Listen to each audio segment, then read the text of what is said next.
Welcome back to Target Score Pod Vancouver. It is Chris Wiggins on the sidelines with the CEBL. You know the guy on the other side of the screen is Andrew Savory, play-by-play with the Vancouver Bandits. We are back, episode 8. I was just on with Winnipeg earlier today. It is Canada Day, by the way, as we record. Happy Canada Day. But yeah, I was just on with Winnipeg and Joey Slattery earlier today, and I said, I cannot believe we're over the halfway point of the CEBL season. We say it every summer, but here we are.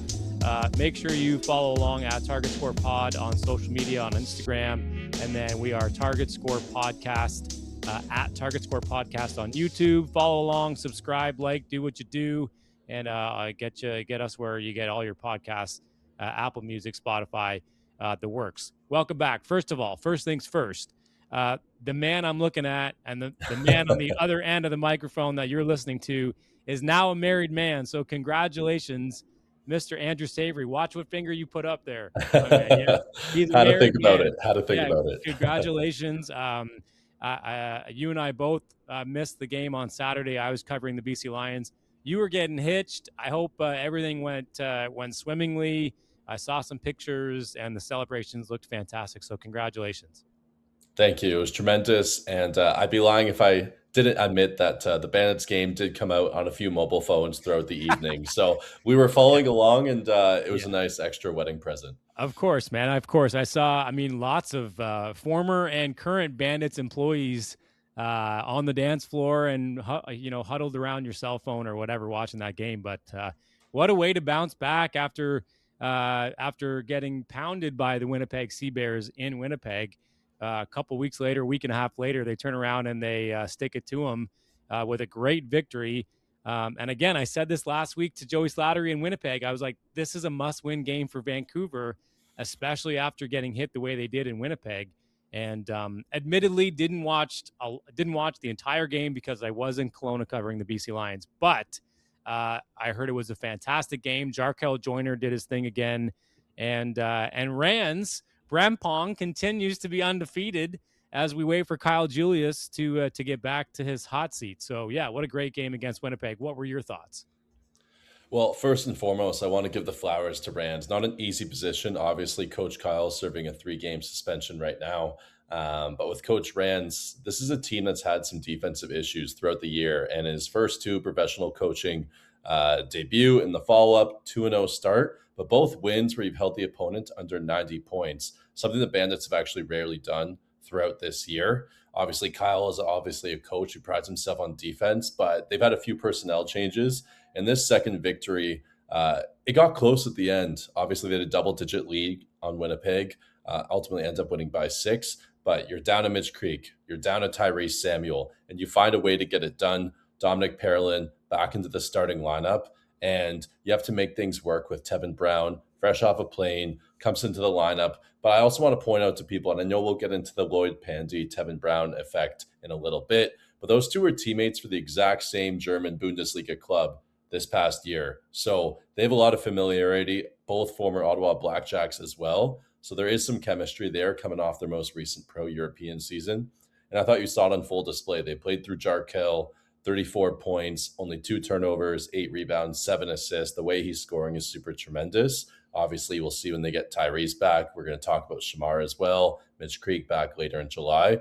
But really impressive stuff from Brands, who clearly has taken a page out of Kyle's book, and I think is coaching in a very similar fashion, and that's why they're off to a 2-0 start under his lead. Yeah, I had a great chat with Rands just to follow that up today after practice. I just said, what's this all been like for you? Like, this is, not a normal thing to have happened to any team, to have happened to any coach. And he just said, yeah, like, admittedly, the last week and a half's been a whirlwind. I won't lie. Like, it's been a big change. Kyle's such a great leader, but we've, it's like forced us to come together. We've had no choice. And, how we've, sort of divided and conquered the last, few games and week and a half has been really cool to see.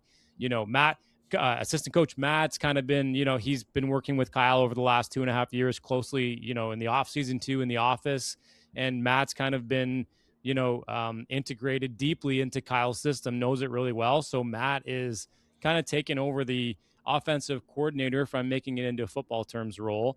And then Coach Louie is like Mr. Video like expert guy, watches hours and hours of film. So he's their video coordinator, of course, by trade or whatever his, legal job description is, but he's taken over the defensive coordinator role. And then Rand said he's like, and I'm just kind of overseeing it all and trying to continue what Kyle has built this season. And when Kyle returns on Sunday, by the way, is a national game against Calgary and should be the end of his suspension. So Kyle should be back, barring any changes on Sunday.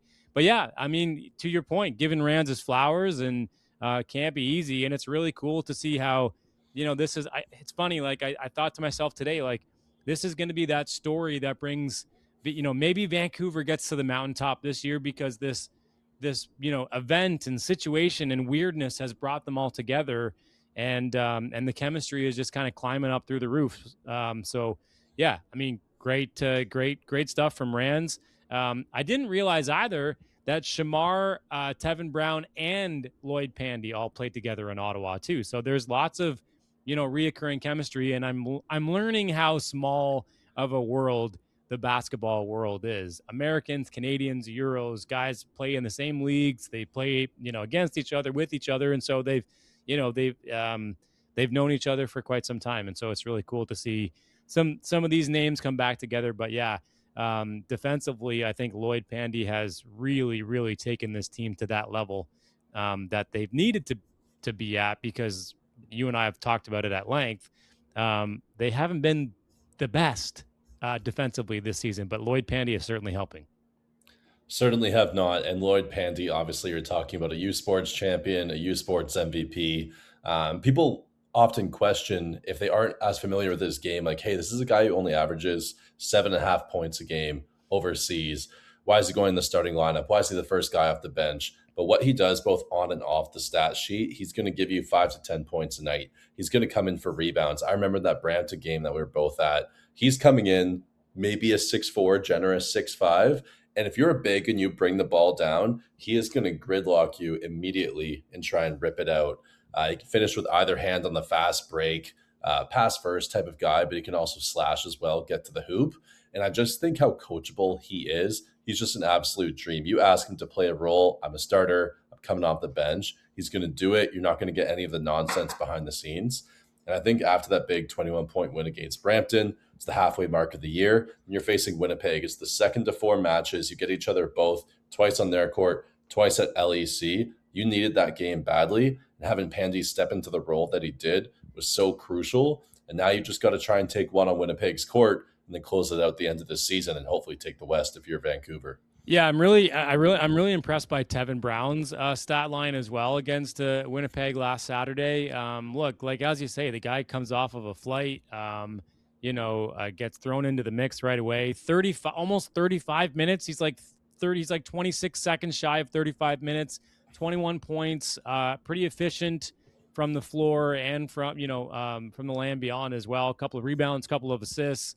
And so what do you like from him? I mean, you have probably been following guys like him and guys like Lloyd Pandy a little bit, deeper than I have over the last few years. But I was really impressed by his first game. What do you like from Tevin Brown and what he brings to this team?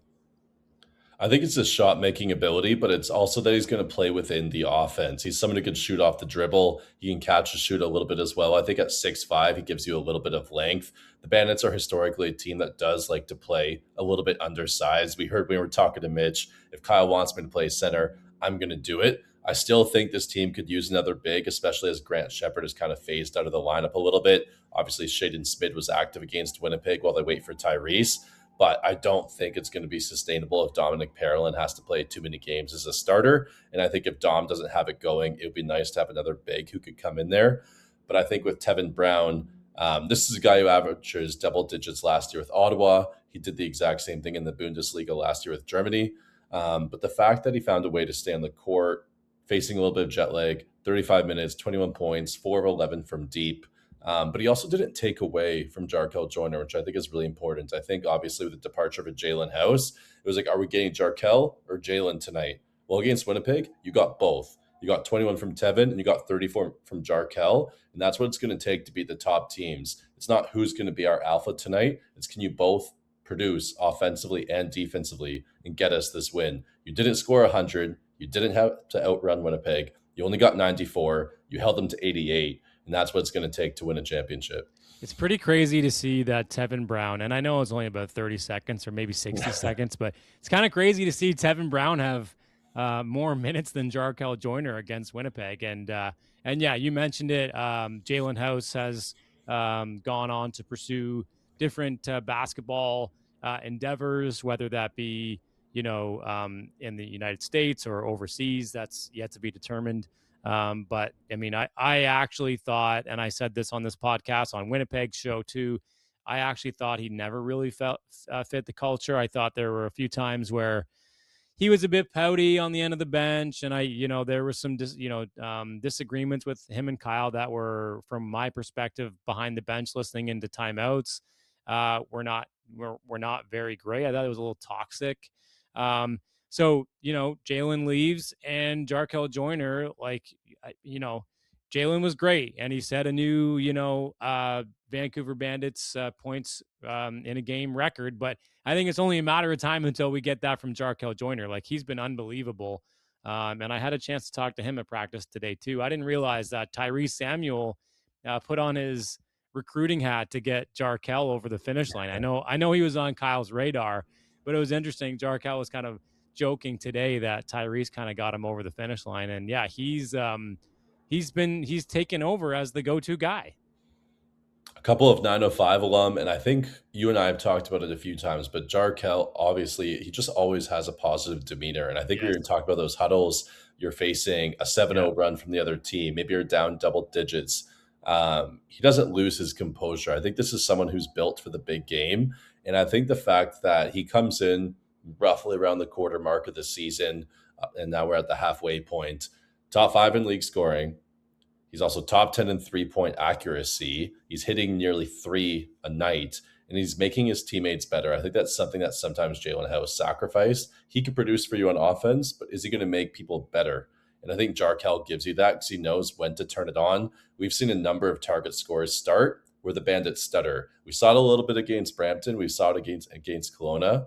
And usually when they need someone to score ISO, it's going to be him. But you can also find others with a rock as well. And it's been really nice to see Jarkel come in and take on that role now that Jalen House is gone. Yeah, you're right. He always has a smile on his face. He always seems like he's having fun out there, whether it's joking around like in between possessions or if there's a timeout or whatever the case may be. And just like that stuff is infectious in sports, like especially coming from your leader, and especially coming from the guy who's going to produce the most for you. It's infectious and everybody, follows his lead, which is great. This Western Conference is crazy, man. I mean, like Edmonton today, with a win over Calgary. I mean, everybody seems to be beating Calgary, but Edmonton today on Canada Day jumps over Saskatoon. So now it's Vancouver, Winnipeg, Edmonton, Saskatoon as of Canada Day today. So this Western Conference is kind of still up for grabs, in my opinion. Would you agree? Well, it's just funny. Just as the Mamba were starting to float around 500, they're now back 2 games under 500. Edmonton riding a 3-game winning streak. And I know we're going to talk about this 2-game homestand, Edmonton, Calgary coming in again. But you could never count out a Jordan Baker team. I think when they were 3-5, 3-6, I forget exactly how far it dipped, potentially more than that. But I think it was roughly around that before they started to go on their streak. This is a team that's had some pieces. And it was just a matter of getting things to start to gel. And I think you're starting to see that. Obviously, Nick Hornsby, their all-time leader in a variety of categories. I can't even list them all off, not just team categories, but CEBL categories. Definitely one of the elder statesmen of the CEBL, but there's a reason why. Now that he's back in the lineup, he's a huge part of this 3-game winning streak. And it's not just Jordan Baker, what he does from the sidelines. What Nick brings you on the court, he's almost like quasi-coach on the court at the same time. Yeah. They have some younger, newer faces. And I think with a veteran like Hornsby, who is the consummate leader and surpassed even Baker himself in a number of statistical categories, this is a team that probably the Bandits are going to have to take a little bit more seriously this time around. They lost a tough one on the road in Edmonton. They beat them big time when they came back to LEC. This is not the same squad, and it's going to be a little bit more of a fight. But the Bandits can't afford to make any mistakes now that you're at the tail end, the latter half of the season this Friday. Yeah, it's crazy to think we're kind of coming down the other side of the hill of this season. Even though we're like just at the top of the hill, kind of going down the other side, but we're still going down. And look, I think this Western Conference is going to shuffle a few more times, right? We're going to see Winnipeg once more this coming weekend. Is a replay of a weekend we had early in the season where Edmonton came on the Friday, Calgary comes on the Sunday. Battle of Alberta all weekend, Battle of BC and Alberta all weekend.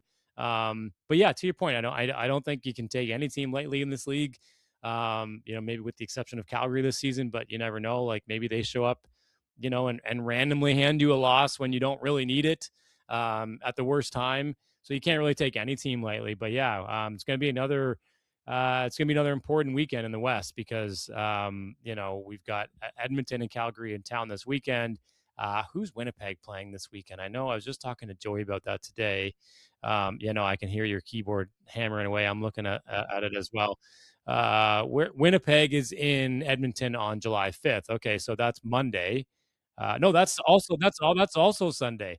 Yeah, so they have a home and home. So this Western Conference could look way different by the time we get to mid next week, and we're recording another one of these episodes. Crazy. But yeah, Edmonton on Friday night, which is our Terry Fox night. Always a great night to see those jerseys come out, and right around Canada Day, which is great.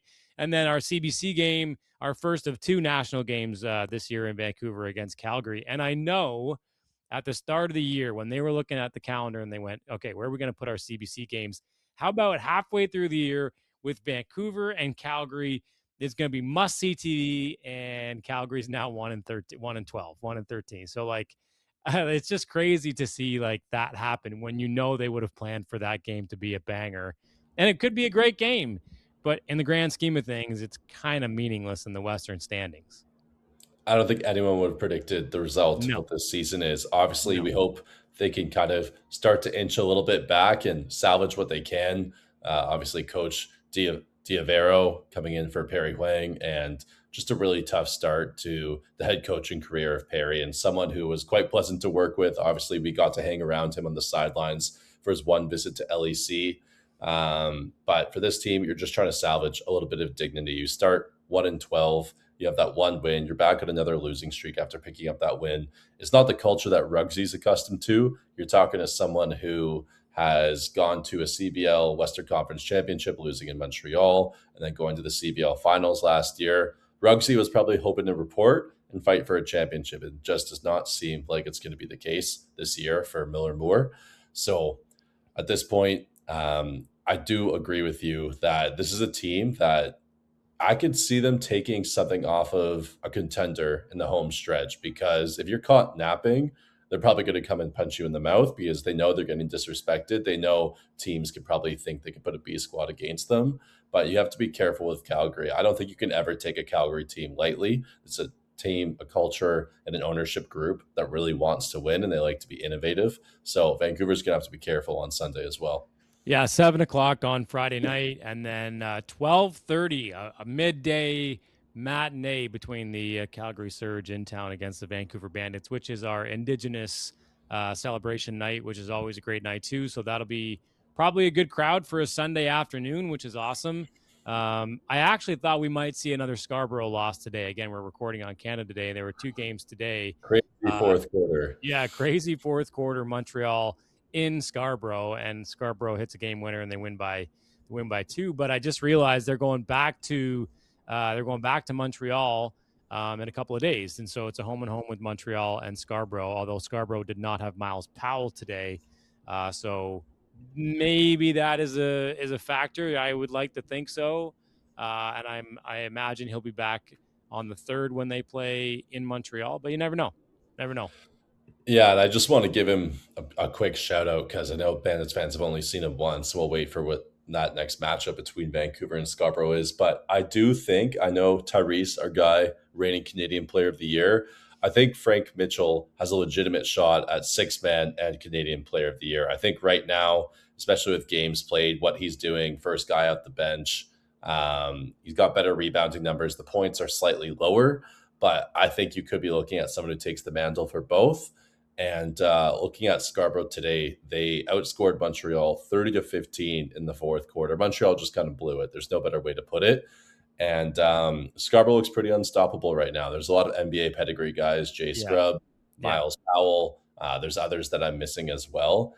In the East is going to be tough. I think the West, obviously, we've talked about the narrative that's there. But Brampton, after having a tremendous start, dipping a little bit, and they're going to be fighting tooth and nail with Montreal the rest of the way. And if Ottawa can get back to 500, none of those teams are that far away. You don't have the same disparity in the West that you do of the East. Yeah, I mean, and Scarborough. Look, I joked with Joey today when I was recording with Winnipeg. Like, they just keep adding guys that have like NBA pedigree, NBA G League pedigree, and like they just keep getting scarier and scarier. And like, clearly they have unlimited budgets. Like, let's be honest, we know who the ownership group is. Like, and so yeah, it'll be interesting to see if someone can take down Scarborough in the East. Look, I mean, I'm okay with the condensed episode this week. I know this week's a little odd. I was away. You were away. You're coming down from a wedding, so I feel like I can let you off the hook this time. But yeah, a shortened version of Target Score Vancouver pod. We don't normally do this, but the last 2 or 3 days in the NBA, like, the trades have been ridiculous. What do you make of what you're seeing across the NBA landscape? I mean, Kawhi coming back to Toronto. Jaylen Brown got dealt to Philadelphia today. I think that's a horrible trade for Boston, unfortunately. Yeah, what are you making about all this, like the classic NBA summer soap opera? NBA, NHL, both shocking. Obviously, Yeah, NHL and free agency. And as someone who was at Game 7 where Philadelphia took the dub at TD Garden from Boston, if you had told me that Jaylen Brown, the guy who was unable to get it done in the absence of Jason Tatum, was going to get dealt by the Celtics to the 76ers, and the next day, Jaylen Brown would be saying Embiid's a flopper, and then he's going to the same team with obviously the former MVP who he called a flopper in his next day podcast, I wouldn't have believed you. I don't think the return was anywhere close to what it should have been, especially seeing what the Raptors had to give up for Kawhi. I think Jaylen Brown, obviously Kawhi is a different breed of defender, but Jaylen Brown is a pretty well-regarded defender as well. He's much younger, and I think that you're getting an aging, very aged Paul George and a couple of picks very versus what the aged. Raptors gave up for Yes. Kawhi. Yes. Yeah. I think the 76ers got honestly, I think they got a slam dunk of a deal. I think people are saying, oh, agree. Raptors, they're like, oh, second best team in the East. I think Philadelphia is now the second best team in the East. Yeah, I mean, I completely agree. I've never really been a Paul George guy, but I also think he's now like his years and like and with the Clippers, I feel like we're kind of useless. Yeah, I don't know. I found that one to be really, really strange. And then LeBron might sign a minimum deal, not to cut you off. That's another narrative. totally, So, I was just gonna say, and then where does LeBron go? Like, I personally believe he's not going to leave the state of California at this state in his life and career and family and all that stuff. Like, you can yeah. just easy flight up to Golden State, up to Oakland or wherever they play now. But yeah, I mean, people are saying LeBronto, like, maybe he's taking a minimum and he's going to join forces with Kawhi. Maybe he goes back to Cleveland. I think Minnesota has been talked about. So, like, I mean, if I'm a betting man, I'm picking Golden State. But I mean, who knows? Like, I agree with your point. I think Yeah, anyone who's in the twilight of their career is staying where the sun of is. course, of And I course. think that means he's not going back to Miami, but it's usually people in that stage are going South Beach or they're going West Coast. And Yeah, they're going Southwest Coast. yeah, And yeah, he's not going to a snowy place like Minnesota. He's not coming no, to a tundra like Toronto. no. I So mean, you saw it with Giannis too. Giannis goes to Miami, right? Like, yeah, I mean, yeah, a warm, sunny South Beach. Anyways, that's too much NBA talk for this yeah. CEBL podcast. Thanks for tuning in again. Thanks for being patient with us again this week. A little bit of a unique schedule with me being with the BC Lions and Kelowna, and this guy getting married. So congratulations again. Love that it was a great day for you and Sabrina Savory. It has a ring to it. Sabrina Savory. It does. I like it. Okay, so Vancouver Bandits, Edmonton on Friday, Terry Fox game. And then Calgary on Sunday at 12:30, midday tip, and it's our Indigenous night, which is going to be great. Nationally televised on CBC, which is awesome. So make sure you're there. Make sure you're loud. the LAC looks so great on TV. So thanks for joining us again. Target Score Vancouver Pod. Follow along at Target Score Podcast on YouTube, at Target Score Pod on social media, and we'll catch you next time.